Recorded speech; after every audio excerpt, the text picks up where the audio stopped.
Welcome to the Write Your Own Story podcast. I'm your host, Betsy Leonidas, and the founder of the Write Your Own Story company. Girl, I can tell you right now, you are definitely enough. Here we value service, sisterhood, connection, laughter, and that super genuine, keep it real, tell you like it is honesty. My hope is at the end of each episode, you realize you can do whatever it is you dream about and that you are not alone with what you struggle with. I'm hoping that you are snapping and clapping and hell yes in your way through each one of these episodes. So if this tracks with you, let's get started. I'm so glad you're here. All right, everyone. Welcome back to the latest episode of the Write Your Own Story podcast. I am your host, Betsy Leonidas, and it's just me today. One of the things that I've been thinking about that I wanted to share with you guys was this concept. This is especially for all my female founders out there, my entrepreneurs out there, but also I think we've all been new at something. We know new is hard. We know new is scary, but I really want to talk about protecting your dream when the clapping gets quiet. So we've all been there before, right? We have been, we know that feeling of new. We know what it's like to start a new job and be like, oh my God, I don't even know where the printer is. I don't know how to find the bathroom. So now I'm walking in circles. I think I've passed that person at the desk at least 3 times. I don't know how to set up my email. I'm on the phone with IT the whole time. And we know the angst that comes from being new. It also is so hard when you came from a previous job and you were so good at that previous job. And now you're in a new job and in a new role and you've got to stumble and fumble. And that part sucks. I mean, we can think about new in our personal lives. Maybe you are starting a new chapter with your kids. I've got 2 teenagers. Well, one is 12, but she's in 7th grade and they have new pieces to their personality that are important for me to figure out and to learn how to parent. And so that feels new. And, you swing and miss a few times and you're like, well, definitely missed on that one. But, they know you still love them. Gosh, there's a million things that we do that are new. Making new mom friends with a new kid in school or starting a new school. My point is, I really just wanted to build that feeling of angst that we all feel when we start doing new things. Now, we all know what it's like. Well, those of us out there who are female founders and entrepreneurs, we know what it's like to press launch on a new business, right? We feel the absolute angst of, oh my God, everyone is going to judge me. I'm so nervous. What if there are mistakes on here? I can't believe I have to show up online and talk to people about this. But so often we are so loved and supported and received by our community that there's so much cheering and clapping and liking and sharing and commenting and supporting and purchasing that it's incredible. And you're like, oh my God, yes, I'm doing this. And I also want to pause for all of those friends out there that do those things for new businesses. You are incredible. This is the scariest thing probably that these people have done. I can speak from personal experience multiple times. It is terrifying to put yourself out there, and to have people genuinely cheer for you and support you is just beyond incredible. It's life-changing. It's the fuel that keeps us going. But as entrepreneurs, yes, we're like, yes, we've got this. We can do this. So often in this stage, we're bringing in sales because we've got people supporting us and clapping for us and cheering for us, but we haven't really figured out operationally how to price things, how to be profitable yet. So yeah, we're bringing in sales, but we're like, oh my God, am I even making money? I just ordered new packing stickers and this, that, and you don't even know yet. And then you keep trucking along. And this is where it's so important for me to remind everyone that it takes at least 2 to 5 years to be profitable in a business. And this is where the clapping can start to feel quiet. All of a sudden you start posting again and you've assigned the success of your company or the appreciation for your vision, etc., to how many people are liking, commenting, and sharing. And all of a sudden those numbers start to decline. And you can't help but be like, is my idea bad? Am I doing something wrong? What are my competitors doing? Should I go do something like that? But it's when the clapping gets quiet that we all start, it hurts. And it is not personal. The algorithm changes. They have bought all the things from you that they want to buy from you right now. How incredible is it they bought it in the first place? There's a million reasons why they maybe aren't seeing your posts and maybe aren't engaging as much. They probably think that you're absolutely crushing it and that they don't need to clap and like and cheer and share so much. They're like, oh, everybody already knows about this. And they're too busy worried about their own things, right? We've all got our own problems. So this is when the clapping gets quiet. And we have to really focus on the fact of why we started this business. And you have to be brave enough to sit in the uncomfortable of the quiet. And this is where the uncertainty starts to creep in. This is where the self-doubt starts to creep in. This is that moment where you are like, should I be doing something different with this business that I started? Should I do a different offering that might get more engagement? Should I be posting more? Should I be posting less? Should I be collaborating with people? And you start to lose sight of your why and your plan. And here's where we fell into the trap. It's because we had assigned the worth and the value and the success of our business in the hands of other people. And that's such a societal thing, right? We only feel worthy when people are giving us compliments. We only feel, valuable when people are saying nice things. If we've come from the corporate system, they have built us to be based on performance review that are metrics that we continue to grow so you can step into new roles and positions. But when you started your own business, none of that exists. You remember the Atari game Pitfall? My brother and I used to play this all the time, and you'd like swing on the rope. And this is that moment in business where it feels like you are swinging on the rope and, oh my God, you're falling into the pitfall. You're looking at it, you're dangling over it. It looks so absolutely terrifying. And that's what it feels like when the clapping starts to get quiet and sales start to slow down. And I think this is where we need to pause and take a step back and really reflect on why we started this business in the first place.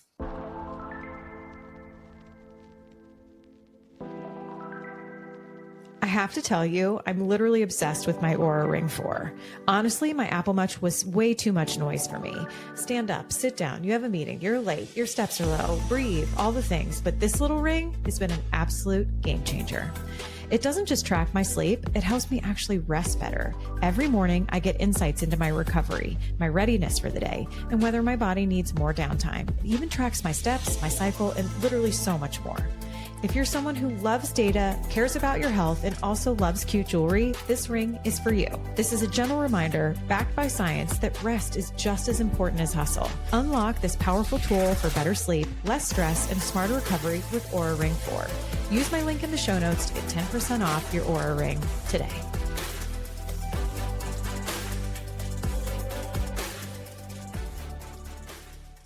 So if you feel like you're in that motivation valley where the things that were driving you before that you realize might actually be external factors, let me ask you this.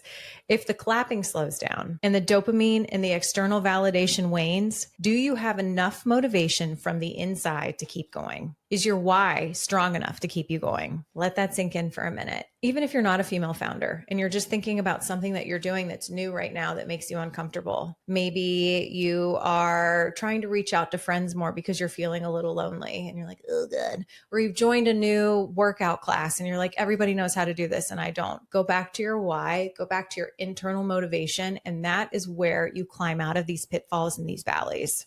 There are a few mindset shifts. You know me, I always love to trick my mind into really kind of like when you get really down and out and you start sort of scrambling in your business and you miss that feeling of peace and motivation. I want you to think about that the universe does not call the qualified. She qualifies the called. Everybody in a new business has no idea what they're doing. Sure, there are some educated guesses without a doubt, but we are all making it up as we go. So just because everyone is prim and polished online does not mean that they have it all figured out. It means that they've done the work to put their best foot forward to showcase their business, but behind the scenes, they are second guessing and struggling and, running numbers and scenarios and just doing their best, just like you. So again, the universe doesn't call the qualified. You don't start, anytime you get a promotion at work in a corporate job, you've had to not only do your job, but the next person's job. And really, you've had to qualify yourself along the way. So the universe does not call the qualified. She qualifies the called.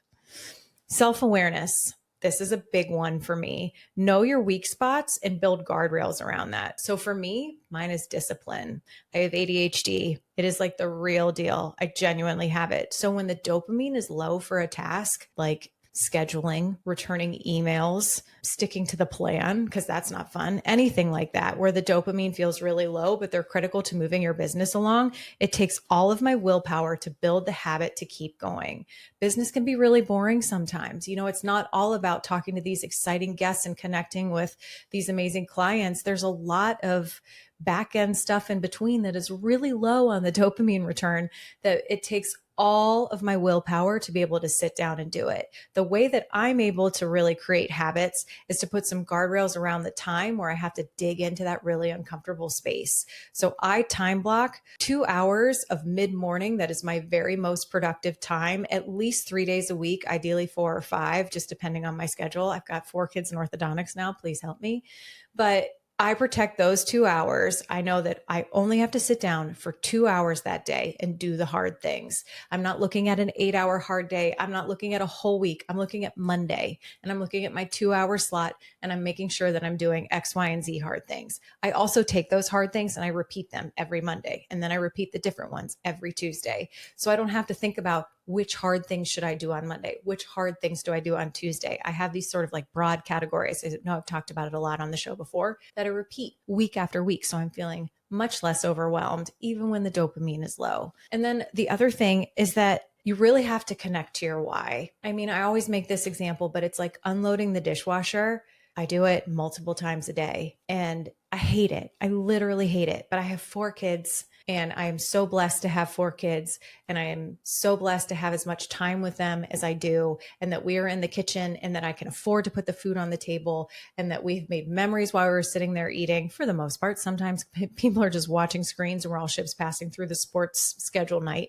But regardless, this act is for my family. I love my family. That motivates me time and time again. So if you can connect back to the why behind your business, because you love the product that you design, because you believe in the service that you're providing, because you want to make a difference in your community, whatever it may be, every time you sit down, when the noise is quiet, because for whatever reason, it feels like people aren't clapping for you as loud as they were. You have to reconnect to your why. Once again, it's an inside job and you have to start your motivation from there. I know, wah, so boring. You wish you could just like press the super boost button and it would just take off again. Some other things, start messy, actually get comfortable just being messy. All of it's messy, right? Whether you're new. And the thing that's so hard about a new business is like, at your job, you're new for 6 months. When you just started back at the gym weightlifting, it's new and hard for probably a month. If you are new to a school, it's new for like, and you're on a new sports team and you don't know any of the parents in the stands, it's new for like 2 weeks. When you're new in business, it's new for 2 to 5 years. So you have to get real comfy, cozy with being messy. And you just got to get over it. I mean, that was so much love, but like, I guess the nicer way to say is you have to let it go. That's the nice universe woo-woo kind of way of being like, girl, sometimes you just got to get over it. You just got to let it go. You got to start messy and you got to stay messy. And you got to show up messy. You need to protect your energy. Again, that's back to that example of like, I block my time so that I only have to do hard things for like 2 hours a day. Then the rest is the fun stuff that I love about my business. Anchor in your faith that you built this business for a reason and that you trust that it will all work out. Treat being new as a skill. I love this one. It's a gift. It's an opportunity, right? You are so fortunate that you have the opportunity to build your own business and that's your own dream. But being new and being good at being new is such a skill. So many people never step outside of their comfort zone because they're too afraid of not being good at something, of not being the expert, of being proven wrong. But if you're good at being new and you're good at that icky, sticky, uncomfortable and good at the figuring it out part, girl, you are set. You are golden. Okay, now I would love for you to reflect on which of these shifts can help you right now as you step out into your own new season, whether that be in your personal life, whether that be in your home life, whether that be in your professional life or in your startup life.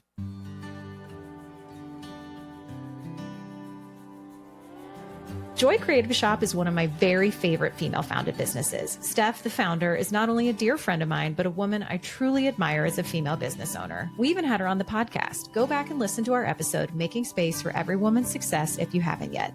At Joy Creative Shop, you'll find paper products we all love, personalized notepads, cards, list organizers, and the cutest wrapping accessories that make any gift extra special. Whether you're looking for thoughtful teacher holiday gifts, a housewarming present, or just a little something to keep yourself organized, Joy Creative Shop has you covered. And because you're part of the Write Your Own Story community, you'll get 10% off your order with the code BETSY10. Head to joycreativeshop.com and add a little joy to your everyday.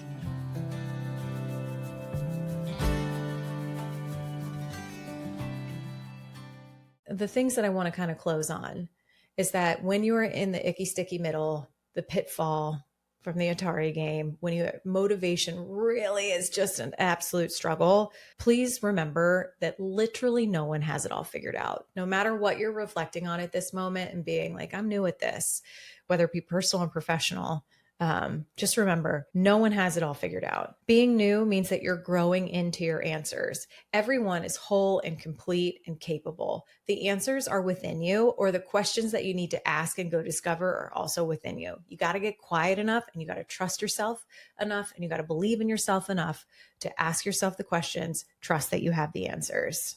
And then the last thing that I absolutely love is making a list of what you did today that you're proud of. I mean, God, my list is crazy. It's like I unloaded the dishwasher when I really didn't want to we figured out how to pixel the website and are running retargeting ads. It can be anywhere in between. But when my motivation really lacks, and when people feel like the show is doing so well that they don't, have to send me their comments on every episode, which they don't. They need to live their life. Their job is to not take care of me and to give me motivation. That's my job.